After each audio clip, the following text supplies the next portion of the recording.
So, I will begin with a question about the origins of the film and the casting. And before we finish tonight, of course, we will take questions from the audience as well. This is one of the more curious films that I've seen in the past year. I can't categorize it as easily as most of the movies that I see, whether studio or independent. And I do want to know, for you, Shawn, what was the origin of this? And just one bit of background, it's a first feature. Shawn Snyder did his MFA at NYU, made award-winning short films, but this is sort of the beginning of a career, I think. Thank you. To hear you say that is incredible. The earliest seeds of the film were planted when I lost my mom. That's Linda Snyder at the end of the movie 10 years ago. And I come from a Reformed Jewish background, which certainly isn't Hasidic, but nonetheless mourned my mother in the Jewish way. And I've always found that the Jewish guidelines for grief are incredibly profound and incredibly beautiful and wise. And yet, nonetheless, I found my own grief spilling outside of the boundaries. So much so that it's 10 years on, and I still grieve my mom every single day. And I'm grateful for that grief. I don't try to purge it. I love the way that it evolves, and the way that it keeps her present. And at the same time, and in the same vein, I've never felt comfort at my mom's grave. It's been 10 years, and I've probably been there less than 5 times, and even from the funeral on, there's only this sense of this persistent awareness of the biological entity that was once my mom. I don't feel like I'm honoring her there necessarily, and I don't feel her presence there. I feel that I'm honoring her in my life, and I feel her presence in my life, and in so many ways. I have a daughter who's about to turn 4, the opportunity to pursue my dreams, the opportunity to process through art.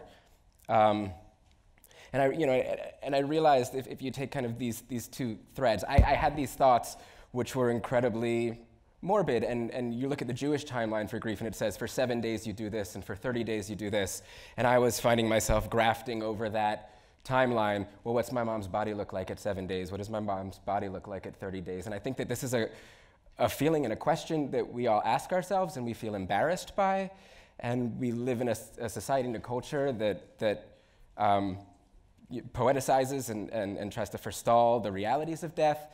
And the thought was that if you stared it in its face, and I repressed those feelings as well, but if you were to stare those thoughts and that reality in its face, that A, you should have permission to, and B, there might be something beautiful and spiritual in its own right in that process and in that investigation.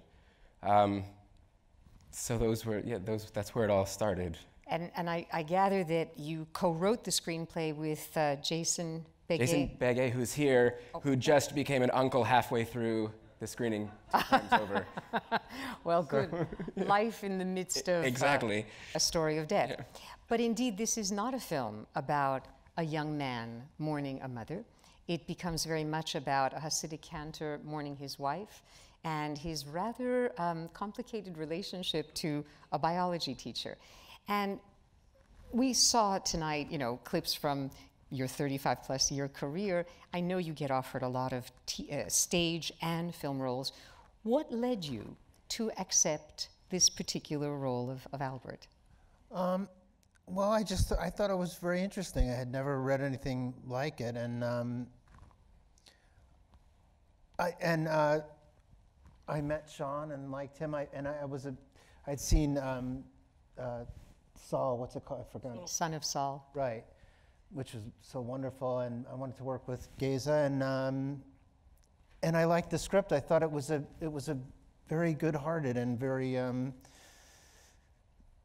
Aside from being moving and all those things, maybe funny, and it's shot in Staten Island, so I thought, well, that's not that far, and it is and it isn't. It is and it isn't. Yeah. It's very true. That's very profound.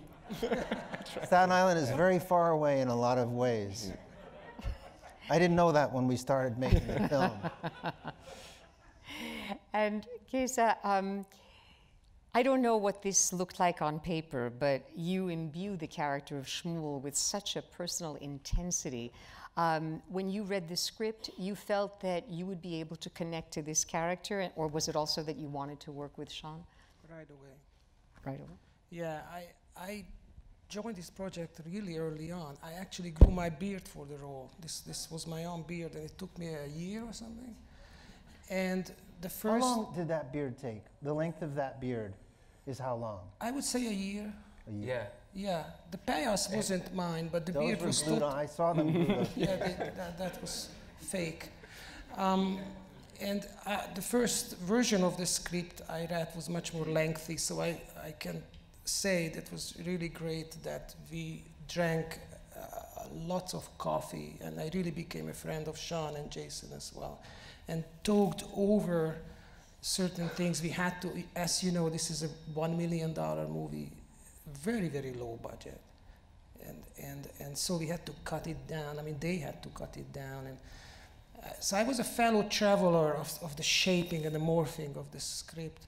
And I couldn't wait to start. My agent didn't like at all that I'm growing this beard because it costed me roles. But this was a very unique script, and I really wanted to be part of it. I can understand that. And Shawn, when you decided to cast these two people, were they images that appeared, their faces, while you were writing the script with Jason Begay, or was it after the fact? Was it because you saw Son of Saul? Was there something in Matthew Broderick's career that led you to feel he'd be right? Well, at the stage that we were writing the script, I mean, you're daydreaming. We wound up winning this $100,000 grant from the Alfred P. Sloan Foundation.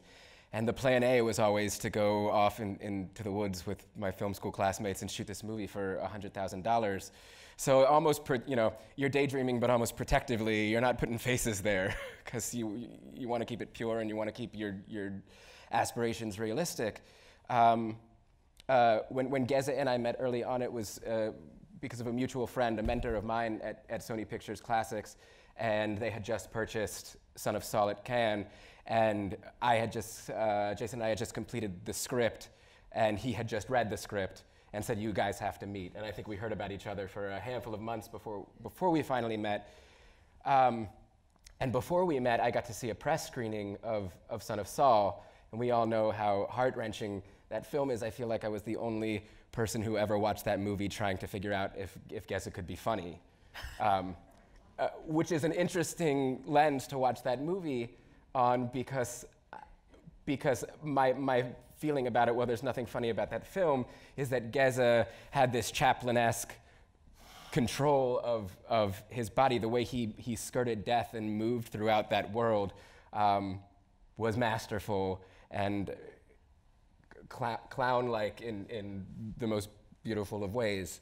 And then when we met over drinks, over lunch with our friend, you hadn't read the script yet. We kind of circumambulated the conversation, and I basically waited until you had read the script with bated breath, because I know of your own religiosity, and the script, while it deals in blasphemy and dabbles in blasphemy, is never intended to disrespect or to lampoon. And so when you shouted back in the affirmative, it was not only validating because there's the possibility of working with this brilliant man, but because it was, it felt like we were doing something right with the script. I only learned about the intersections of why you were the only person who could play this role, subsequently, like peeling layers of onions in the months after we met. I stumbled across a New Yorker article. Yeah, I'm washing corpse, yeah. That Géza is the member of a Chevra Kadisha. And in so many ways it was so perfect, and even though there were conversations, there was never an audition, and even though you spoke so few words and those few words were in Hungarian, there was just this leap of faith that this English would play beautifully in your mouth.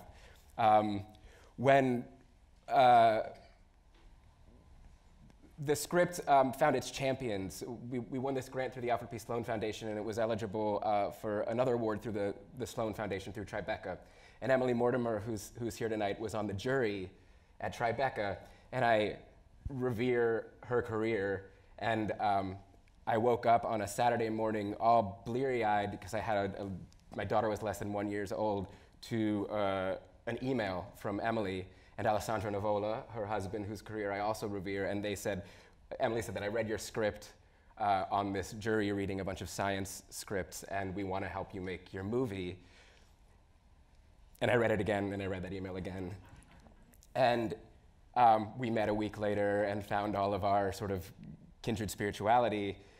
And then all of a sudden, you know, Shawn, let's get out of the daydreaming place, and who do we want to approach for Albert? And when we thought about Matthew, it was this epiphany of how perfect it would be, because I think that there's enough of a thread to your previous work, but I think that there's something new happening in this film that broadens on that.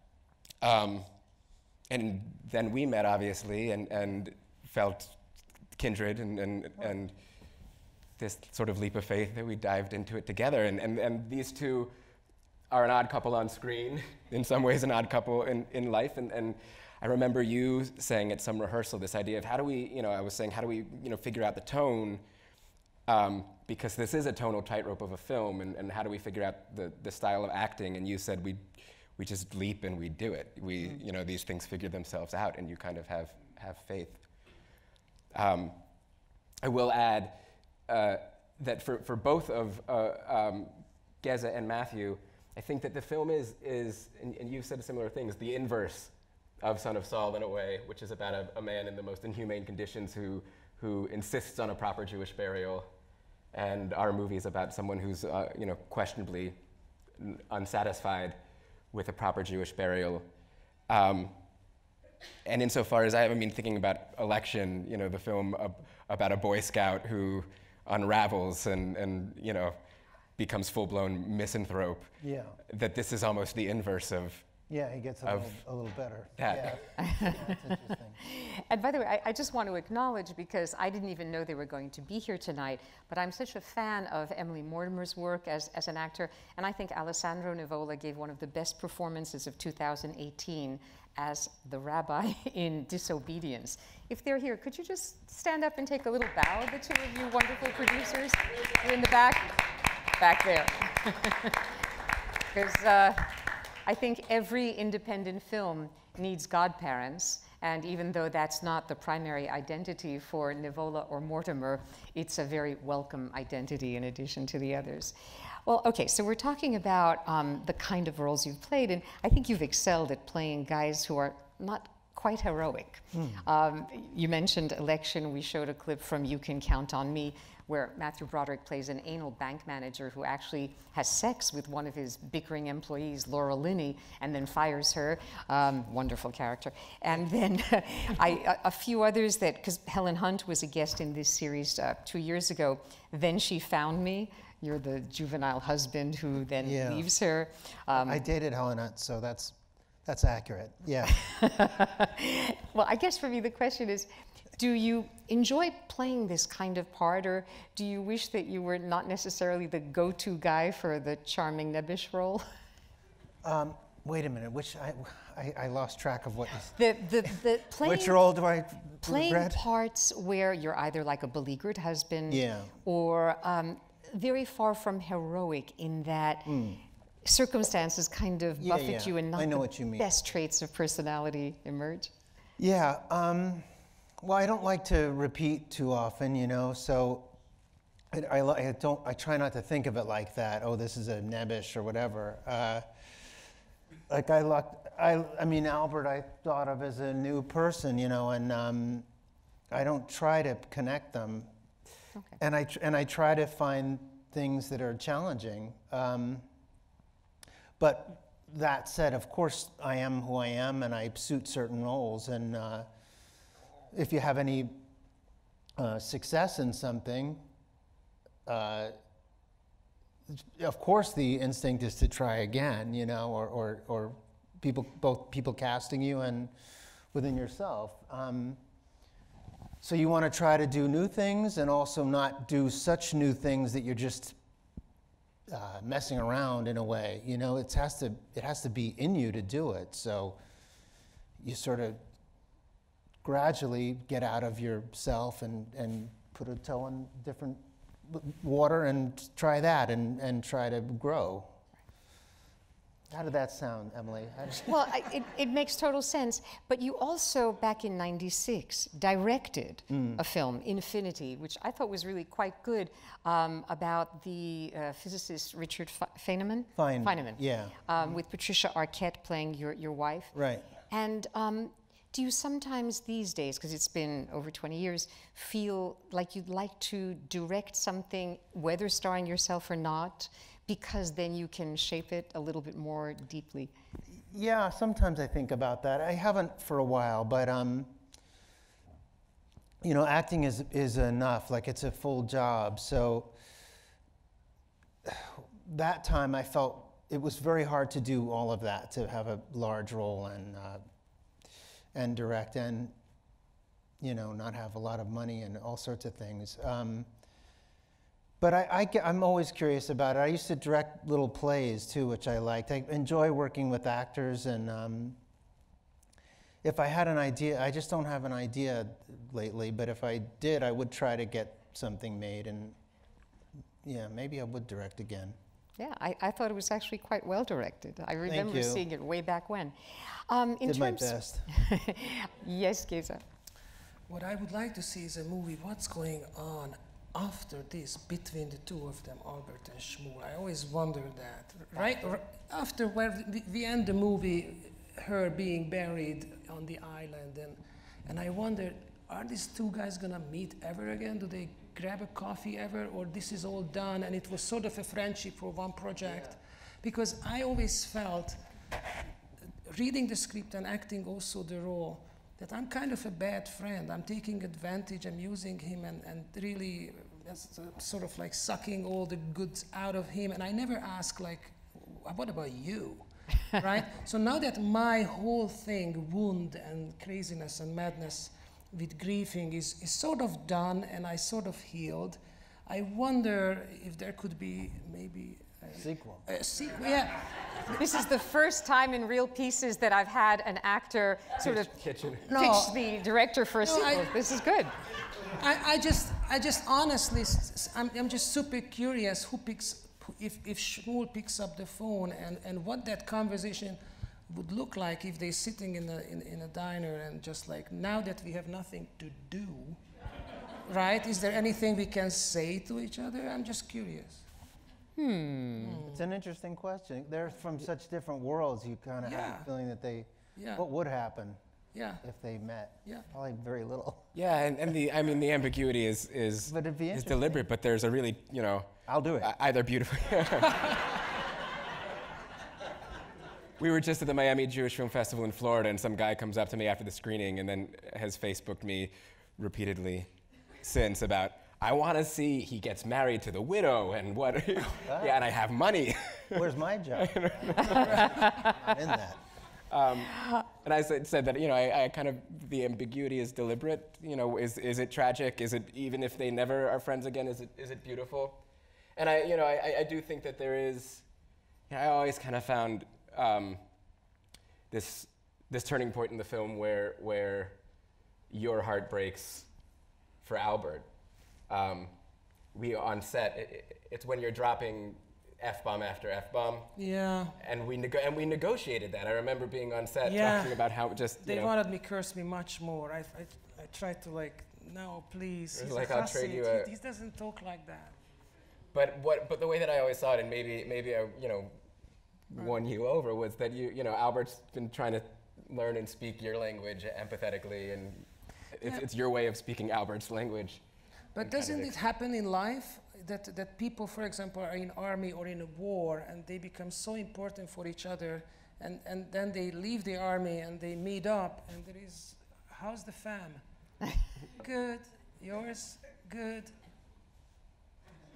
you know, they saved each other's lives. They were so important at one point, but there's no way to get to that level ever again. And it's so. But I feel like Shmuel has an interest in talking to somebody from outside or something. Maybe he would want. Yeah, so I think that definitely if there would be another one, that should be more about Albert than Shmuel. That's just well deserved, right? So makes sense. And my divorce, like I'm divorced. Well, where did I get that bathrobe from? How did that happen? That's a question. I don't know. Did I ever answer that for you, or did I leave that to you? I don't think I thought to ask it, but I am asking now. From Marshalls. I don't. No, I think you're right. It's your ex-wife's. It's my wife's. Yeah. I hope it's my wife's bathrobe. I thought. Absolutely. Yeah. Yeah. So I have an she left you. You know. She left me. She left you. Yeah. That's not in the. That's not even a question.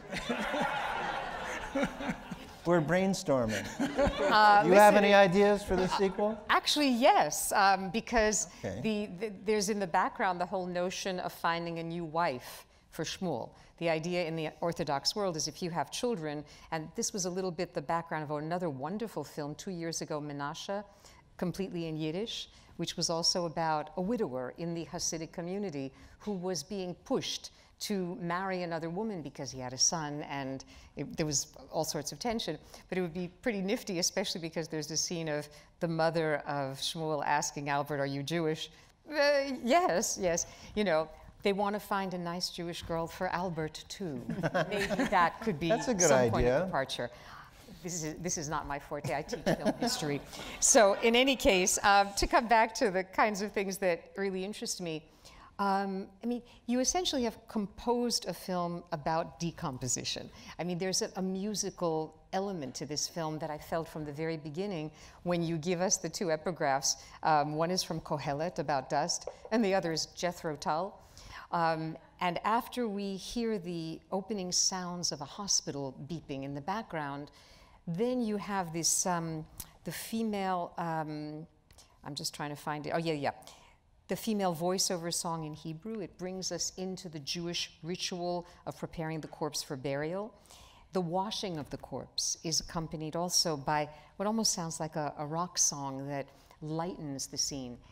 So often in the film, I felt that the soundtrack, and especially the music, were a very important narrative component.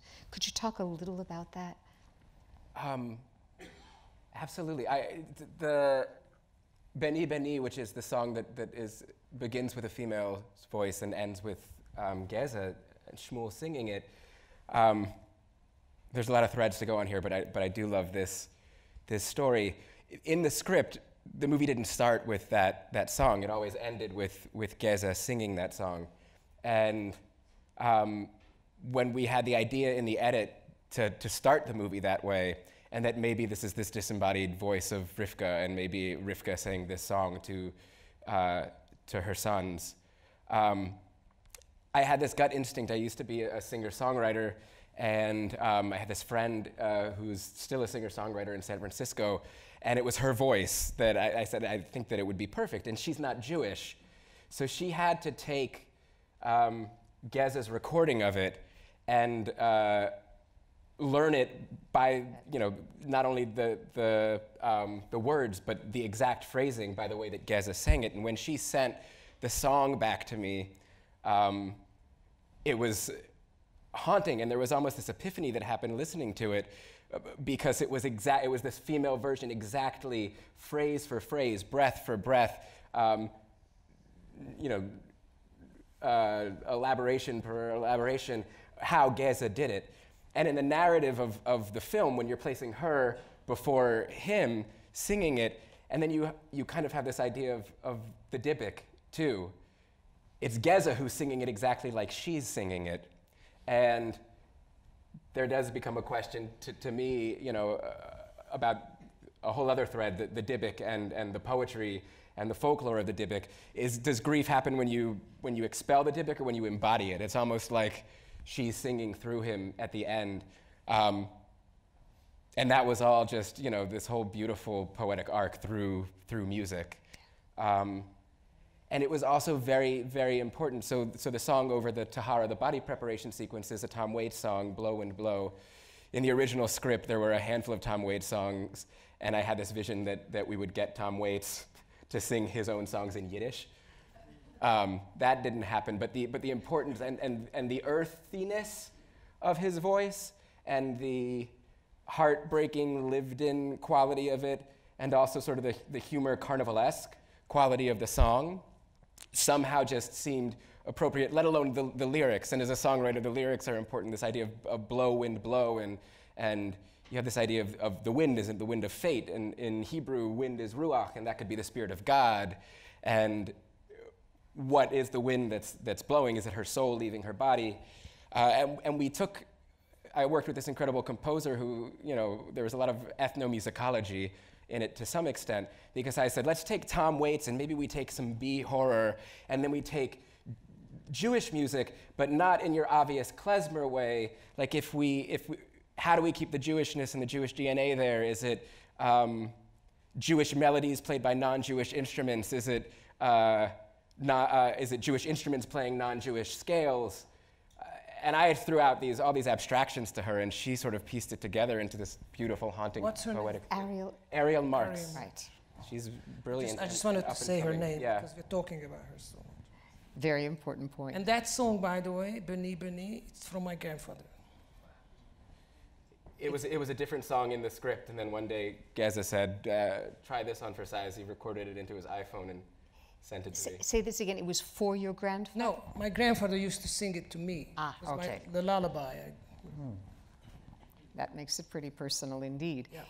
In terms of the personal quality, Géza, when I saw the film in Tribeca, I actually asked you this right away. It seemed to me perhaps more than coincidental that right after playing this character in Son of Saul, who obsessively feels that he has to bury a boy in Auschwitz according to Jewish ritual, even though it is utterly irrational and impossible, that's one kind of obsessive character that you're playing. And here, another, again, intensely obsessive need to bury or to understand the burial properly. Do you think it is a coincidence that you're playing characters who are hovering between life and death? I hope so. No, I mean, because sometimes I don't know you well, but I know that your spirituality is intense. So I don't know if this is something you can address. I don't know, my wife could answer that much better, because I try to be, sort of not to be a burden on anybody, but it's true that I am being asked to do this sort of things, and privately, personally, I do care a lot about that. Not in an obsessive way, but I mean, isn't death is like on the table all the time? It's just such a downer, and it's in the way. If you're feeling good, it's clearly in the way, right? But even if you're feeling shit, it's in the way too, because life is not like a switch that you can just turn off. You can only end it in a violent way, right? So even that doesn't gives itself so easy. So I think we all at one point we were losing parents. That's a very lucky thing if that we lose it late in life. But once we lose somebody we had really intimate relationship with, this sort of madness sits in what Shmuel goes through, and that's why I think there are not many 20 years olds in the audience, because you have to be a little bit advanced in your age to really relate to this movie. And I'm right there. I'm 51 years old, and I also have 2 4-year-olds. I have twins, and so these questions are just part of my daily reality. It gives life value, the awareness of how fragile it is, and you know that then you give thanks for every single breath, right? That makes total sense to me. Yeah. Actually, it reminds me of a question that I wanted to ask you, Matthew, because I actually watched before this evening, Mark and I watched about 14 films with Matthew Broderick to prepare the clips, And we watched the first part of A Life in the Theater. This was David Mamet's play, and it was done as a television film starring Matthew Broderick and Jack Lemmon. And the actor you play has a photo of his father on the dressing room table, and that photo is of your father, James Broderick, who was an actor. And I was curious if indeed you even entered this profession partly or primarily because you were following in his footsteps. And if I'm not mistaken, your first stage role was in Horton Foote's play that your father was acting in Right. on Valentine's Day, was Yeah. it? So I was just curious, you know, in terms of bringing this back to your own personal life as well. Yeah. Bringing what to my own personal life? In other words, that you became an actor partly because of your father, and were you always, because of him, feeling that this is something that you wanted to do? Yeah. It's a good question, and I'm not exactly sure, because my first job was with him. My first paying job was a couple of years after that without him. But when I started acting was in high school, in plays in high school, and he would come and watch them, and we would talk about parts and acting. And when I auditioned to go to acting school, he actually directed me and my friend in a scene. We worked on it a lot for Uta Hagen. Oh. And so I was extremely close to my father, and whether I would have become an actor without him, I have no idea. Probably not. Even when I was little, I liked going to the theater and just being backstage. You know, if he was, I like to watch the show, but I also just like the feeling of I just like stages. I like being backstage for some reason since I was very little, and so it's just part of who I am. And you know, concerning death, my father died right when I started too. So that's always been. I learned about that people die pretty early, as a lot of people do. It was right when my first paying job. My father got sick right during previews. So you know, that's part of me too. Right. In terms of the way that this film was shot, because I'm astounded that it was made for such a low budget, how long was the shoot? About 6 months. Was it? That long? One day at a time, Yeah. 1 day every month. We shot for just 20 days. Wow. Yeah. The film was, every step of the way, you know, I've been pinching myself, and then you pinch yourself, and then you have to do the work, and you have to deal with the realities. But this whole thing was made on you know, I say love and miracles, and True. And if he's such a sweet man is part of how it happened, because people working in sometimes uncomfortable, definitely low paying, except for Emily and Alessandro made a killing on it probably,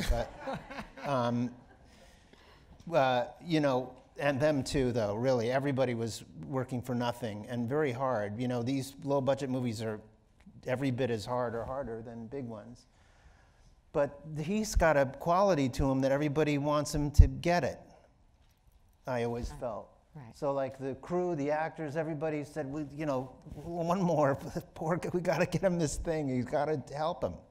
He's got that quality. I don't mean that in a poor him feeling. It's just you want him, you want it to do good. You want to do good work around him. So I think you'll have a good career as a director, because I think people want you to do well. Yeah. Well, it sounds like in addition to love and miracles, maybe the word is faith. Faith in the project, faith in you, and faith in something just, beyond.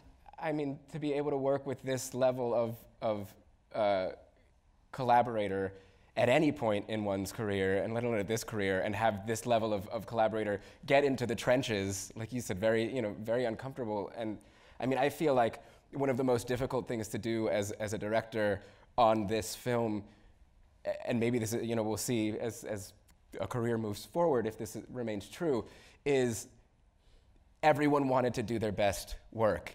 And all of the frustrations and the blood and sweat and tears came out of everyone wanting to do their best work.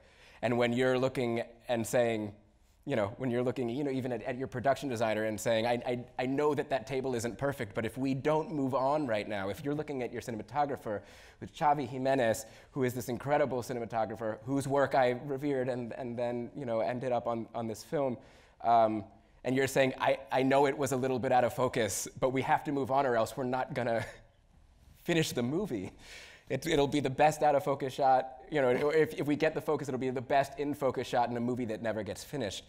When you're telling this level of collaborator as a first timer, it's great enough, it's good enough, we have to move on, we're doing, it was very hard to do. I have to say sure, go ahead. that both Emily and Alessandro were at the shooting every day, Yes. which I don't think producers do very often. So kudos for Personally that. begging people to let us finish. Right. And there were days when I would say average, we did like 7-8 pages of the script a day, which is a lot. Yeah. There wasn't a day that didn't have some location move in it or didn't have at minimum one key set piece. And was there time for rehearsal? I don't remember. Not a lot. We had the good fortune. We met a few before. We met a few times before. Yeah. And it was long enough before that I think it was nice because we met and we talked about it and then we let it rest. In my mom's painting Your mom's Your mom's studio, painting yeah. studio, which was right. incredible. Talking Yeah. about our ancestors. Yeah, and, that's right. Where are you going? What's wrong? It's boring? What's that? Oh, no, somebody who's got accessoride waiting. No. Just kidding. We respect that. Sorry. No, this is a very attentive group on the stage. They I have don't miss anything. audience hyper-awareness. I have a problem. Anybody looks at their phone, I can sense it. Before we open it up to questions from the audience, I am interested in, especially for you, because when I was looking at your filmography and noticed how many amazing directors you've worked with over the past 35 years or so, I jotted down just a few of them.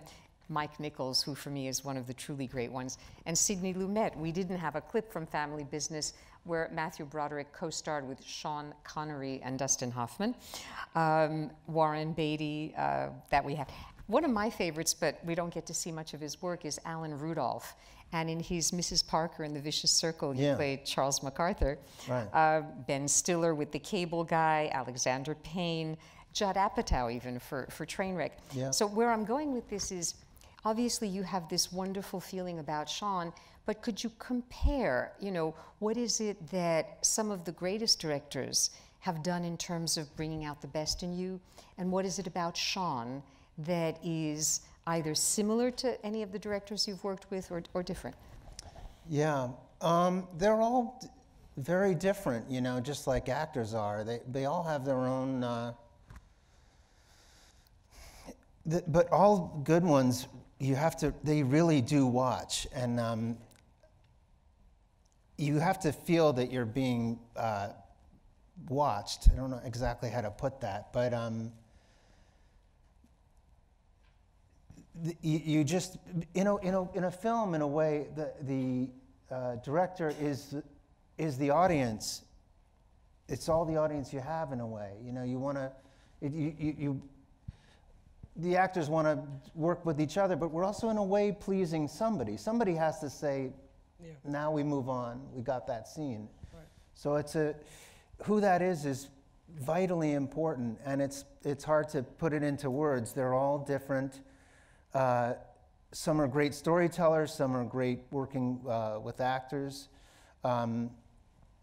Shawn is new, very knowledgeable about story and film, and probably a little less used to working with actors. I don't know exactly, but perfect instincts for it. I always found him I always agreed with I could sense what he felt, and I always felt the same. It's bad when you feel it's good and the director doesn't feel it's good. That's when it goes wrong. Yeah. There's versions of that which are bad. Or the director thinks it's great, and you're like, no, it's not great. So the thing you want is everybody to sort of feel the same thing at the same time. And that works with some people, and sometimes it doesn't. And I felt it worked with Shawn. And I wish I could be more articulate about it. But And Géza, I mean, you've made fewer films, but Laszlo Nemes is one of our great directors. His new film, Sunset, is going to be opening within the next few months. And that's a film that has no music, right? Son of Saul. Son of Saul, yeah. As opposed to, there's a kind of musical, as I suggested, construction and presence. Can you just compare what it is that Laszlo Nemes and Shawn Snyder... Oh, they couldn't be more different. Yeah. Well, it's hard to talk behind his back, but he's an extremely disciplined guy. It's sort of his way or the highway. Don't quote me, but so it's less collaboration than Shawn. It could be because I really got to know Shawn really well before starting shooting. But I felt so comfortable and free. And there were maybe 1 or 2 times when I felt like, Shawn, I know the sun is setting, I know, but I just want, please, one more take. Just one more take. Trust me.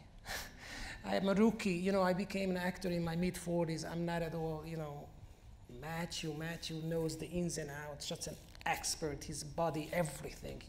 You can throw him in and he's gonna... So true. Yeah. I was understating it. So Laszlo feels, you know, the type of, he's in a very, very controlling sort of thing, which is a type of director. You know, there's a famous anecdote about a Hungarian film director who said, now take the cigarette third from the right from the pack, the third cigarette from the right. So there are directors like that. It's basically a dictator, and the actor is sort of an object of his vision, and he's gonna make it through, and it doesn't matter if you come up with something. So, but these are great directors at the same time. There's no one recipe that, you know, so I'm just saying, like, with Shawn, it was such warm experience, totally rewarding. You know, and maybe I'm perhaps wrong to even ask for a comparison, because when you're making a film about Auschwitz and you're trying to delimit information within the frame, when you're trying to make it, on the one hand, austere, and on the other hand, immersive, then obviously you've got a different agenda than somebody who's making a film that tweaks genres, I mean, that brings, I think, dark humor into grief and mourning. I mean, that's a very unusual thing to be doing. And you also have wonderful things out of left field. I think one of my favorite moments is when Sandra, the black woman, comes out. I think her line was, the security person who catches them lets them go after hearing about the wife's cancer and tells Shmuel, Jesus loves you. That was just like a magical moment. I don't know if that was in the script or that emerged on the set, but... That was in the script, yeah. That's great. I feel, and you know, I had so many folks who had my back and who believed, you know, in what we were doing. And as sort of these limitations are being hurled at you, and you have a 10 shot list, and you can only do 3. You can only do, you know, your singles, pick a size, your singles and a wide. Jason, who I said is here tonight, you know, was a huge rock for me in terms of trust our script, trust our story. That's what this movie is about, and trust our actors. And if it's a choice between switching lenses or switching angles and getting another take off of these guys through the lens of Javi Jimenez in that one place, it was just trust what we're doing in an economical way. And I do think that economy, you know, serves the film in a really beautiful way, because there's so much surrealism and absurdism going on that you know, we're backed into that corner, and you run with it. Sure. We're going to raise the lights a little. We have a few minutes for questions from the audience, but if we could get lights so that we can better see, and then I can see hands and repeat the questions. So if someone hears me, put the light up on the audience some more. Yes, soon. Okay, I can sort of see.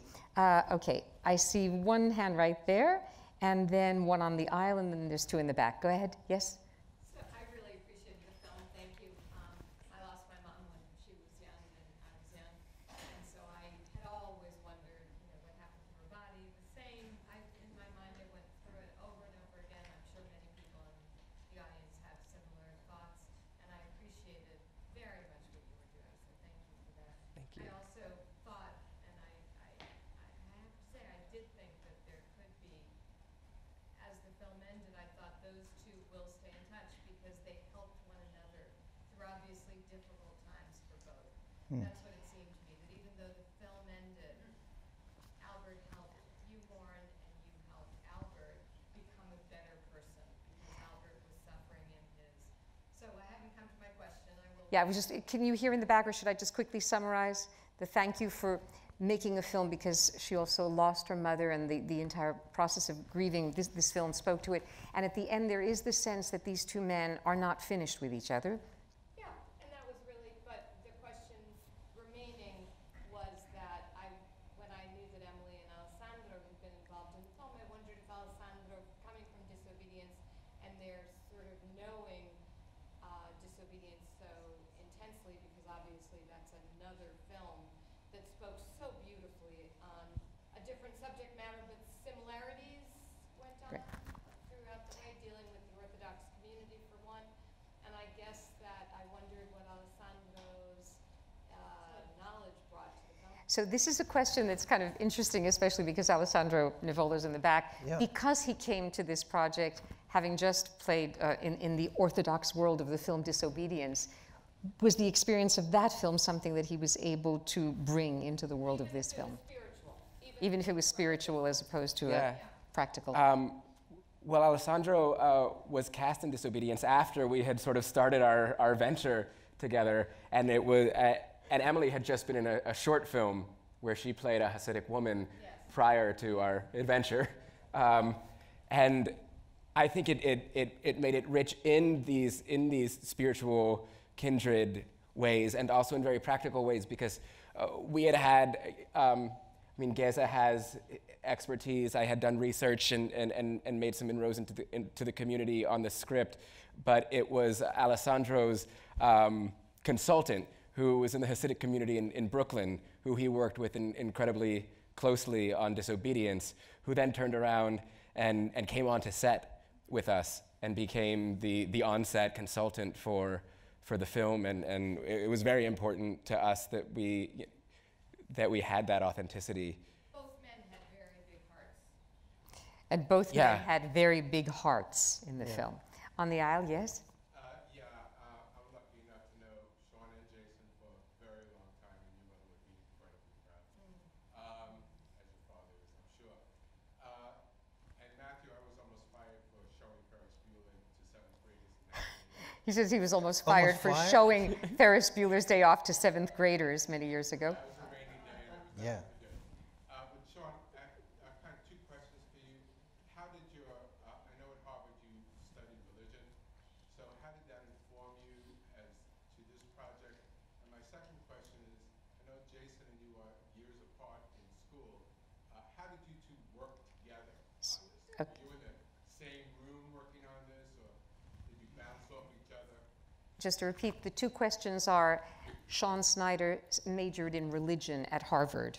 How did that feed into this? And since his co-writer, Jason Begay, was a few years apart in school, how did they get together? And did they co-write the screenplay literally in the same room or in separate situations? I always knew that I wanted to play music and make movies, and that passion came from my parents and from my dad. Annette, I'll tell you that I wanted, there was a large part of me that wanted to study film studies at Columbia, but I got waitlisted. So awkward. I know. I'm not on the graduate admissions committee, so. Yeah. But I knew that not going straight to film school, that a liberal arts education was going to be incredibly important for me personally. And also this idea that you could learn craft, but what are you going to say with that craft? I studied religion because I had my own spiritual fascinations and intellectual fascinations with it. And it's amazing with this film, all of the threads that are brought together from a very circuitous route in life, you know, the personal, the emotional. So you talked about the music and the singer-songwriter in me, and religion, there's always been a thematic obsession there with me that's obviously very personal. And what I sort of studied as an undergrad was what was called the modern West, but I was very fascinated with the idea of the religions that we create for ourselves and our right to personal meaning, and how we in relation to our cultures of origin and also above and beyond, and sometimes it's a difficult conversation between the two, how we find meaning for ourselves and how we create our own rituals around that intensely personal meaning. So that's always been, again, a personal spiritual search, but also a very intellectual obsession, and I think it plays out in a lot of my work and a lot of the ideas that I have moving forward. So it felt very full circle to land at a film that was about religion, and very, validating of the expense of an undergraduate education in some, intangible way. Jason and I, in my early 20s, I went back and I taught at my old high school. So Charlie Redler, Mr. Redler, was our history teacher and directed theater. And Jason was a senior when I was working at the school as a substitute teacher and working in the arts as well. And Jason was applying to film school. And our joke is that our first collaboration was his film school application. He would leave class and find where I was subbing, and I would hand out the assignments to the students, and we'd sit and talk about movies. And Jason's always been very mature and very cinematically mature. And as he went off to film school, there was this sense of, you're paving the road. I'm not helping you with this application selflessly. I want to work on your movies. And then while Jason was in film school, he brought me in, he would show me his scripts. We wound up writing a feature together that he brought me in on. Then I wanted to direct my first short, and Jason had a camera and was studying to be a DP in his undergrad, and Jason helped me make my first short. Jason helped me submit my application to NYU, and now Jason is at NYU, and I helped him submit his application. There's been this, after over a decade, we have this incredible shorthand. We complement and we supplement each other in exactly the right measure. And Jason's an incredible director in his own right. And the ideas that he comes up with that I write on, and the ideas that I come up with that he writes on, are very, very different, and yet we get each other. We were writing the script at times in person, at times, I had a 1-month-old over Skype at 3 a.m. when Jason was in LA. But it was this back and forth, and a lot of it was number one, Jason as the Albert to my Shmuel, as the goy in the relationship. I'm Jewish, by the way, you know that. Okay, half or a quarter? Half, yeah. And maybe Jason. On your mother's my side? mom, yeah. So, More than half. Yeah.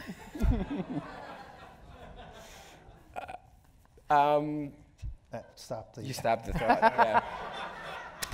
That Jason, for the non-Jewish audience, was very much able to help filter, I don't need that explained to me, I do need that explained to me. But more than anything else, I think it was, again, this was therapeutic for me, writing about my own grief and processing my own grief through art, and the way that we made each other laugh. And we always knew that this idea was darkly comic, but the process of writing it was sort of weighing how we surprised ourselves with how much humor we thought it could actually hold, and how cathartic laughing while looking at something so dark could be. No, I mean, look, if you just think back to some of the scenes, I love the line, it's not fakakta, it's forensics. That kind of humor, or the little boys trying to get the dibuk out of the toe and blowing the shofar. There are moments in the film that for me made it a very different kind of experience than, oh, this is some film about Jewish mourning. No, it's actually about trying to come to terms with loss and finding a very unlikely humor or buoyancy at various moments in the film. Okay, there was all right, there's a young woman and then a gentleman, one behind the other. Go ahead. Hi, this is for Shawn. I'm curious what your thought was behind the rain during What is your thought for the rain during the burial? Was it for you part of a ritualistic cleansing? Mainly to make them suffer. We were legitimately in a Jewish cemetery shooting overnight with rain machines. There's a lot about the rain for me, and one of the places that it starts is genre and cinema, and this sense of, I mean, you go back to Frankenstein, and then Young Frankenstein. You were on set cracking Young Frankenstein jokes, but this sense of this can't get any worse, and then the rain comes, and is the rain, God trying to stop them? But more than anything, it's could we take something that became epic and familiar in that cinematic way? We've seen this in the genre, the exhumation in the rain. But then, can you be watching it, and can you take genre that's awkward and uncomfortable, and then somehow subvert it and flip it into the poetic? And what you picked up on, this idea of purification, this idea of does the rain, help them get away with it, possibly? Is the rain God, frowning upon what they're doing, or God helping them out in a way?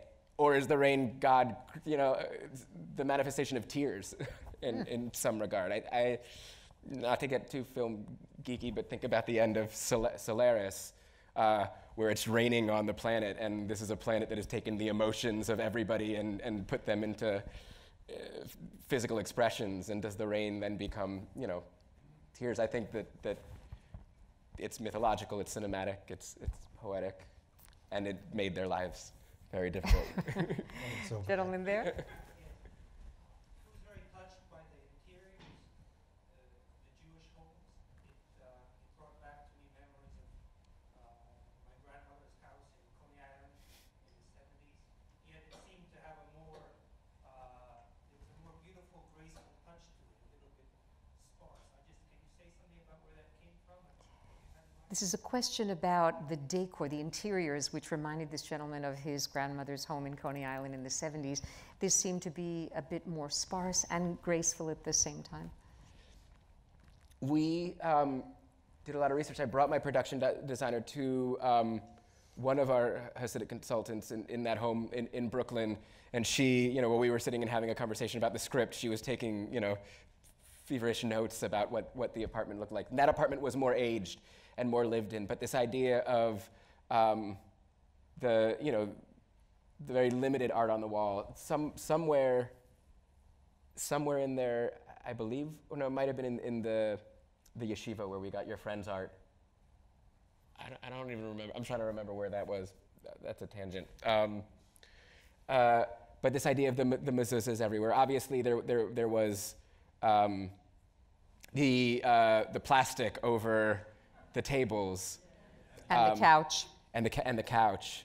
It was sort of researched and observed, and that idea of the minimalistic and a kind of like a kind of elegance to those spaces, but the white walls. And I think that amazingly as well, we were looking for our locations, and we couldn't find. We had the widow's home, we had Albert's home, and we had Shmuel's home, and we couldn't find any that were working. And we found this one ranch house that was on the market.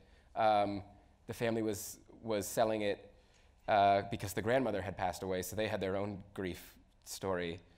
But the bottom looked like it was from the 70s, and that was what we used for Albert's home. The top floor is what we used for Shmuel's home, and there was this little attachment in the back that we put wallpaper up and used for the widow's home. Wow. Yeah. The limitations define the possibilities. Yes. You all indicated that you knew this was going to be a low-budget film before you started on the project. My question is, how do you go about financing a low-budget film, and is it the same as an unlimited budget film? You all knew going in that this was going to be a low-budget film. How does one go about financing a film like this? Is it the same or totally different from a higher budget film? through a lot of economy, and again, you know, this film has always found its champions, and it started with the Alfred P. Sloan Foundation, who gave us a $100,000 grant to make the movie, and that, you know, wasn't going to get us that far in my plan A of taking that money into the woods and trying to make it, you know, naively, who knows how that would have gone. But you take that and you have this amazing institution that has put a stamp of approval on it, and you take that out into the world, and you know, the film went through these iterations, and you know, I had a fear as a first-time director sort of working with a higher budget, because you want to make a movie that lets you make another movie. So some of my instincts were keeping it down, and it was getting larger than I ever imagined getting to make a first movie for. And that was because of our producers, and because of their belief in the movie, and because they found people who championed the film and believed in it. And it was, you know, little bit by little bit pieced together with a, you know, a tax deduction on top from the state of New York, because we can shoot films here and they support film production in this state. But it was constantly doing the math and constantly doing the reiterations and constantly getting the script to fit into that budget, and also maintaining some amount of ambition. There's things that you're never supposed to do on a low budget film. They say that a film, our budget should take place in one house and have 4 characters and never move from that location. And we had so many locations. They tell you never to shoot with kids, never to shoot with livestock, never to shoot with a rain machine in a cemetery overnight. And we somehow pulled it off because we had, you know, some grace and a lot of love. Now, I know there are more questions, and I didn't even get to ask a whole slew of questions that I had, especially for Matthew Broderick, because when I think back to how he held his own with the giants like Marlon Brando or Warren Beatty, Christopher Walken, et cetera. But I think we have to close and sort of acknowledge that it's not just how difficult it is to get a film financed and made. I also know the stories of how difficult it is to get a finished film out there. How do you get people to see it in a market where there are thousands of films being submitted to festivals? And I think it's a wonderful thing that Tribeca picked it up, and that was where I saw it, for example. It's being distributed starting February 6th, I believe, by Good Deed Entertainment. So this film will be visible in theaters, and I hope you tell others to see it. And I think the main thing is to find the right actors. That's always, I believe, the key thing, not just in terms of marquee value, who's going to go see it because there's a name, but finding someone like Géza Röhrig to play Shmuel and someone like Matthew Broderick to play Albert. Once you've got those two, you are halfway there to what I hope will be the ultimate commercial as well as critical success of the film. Thank you for coming on a cold night, and thank the 3 of you for joining us tonight. Thank you.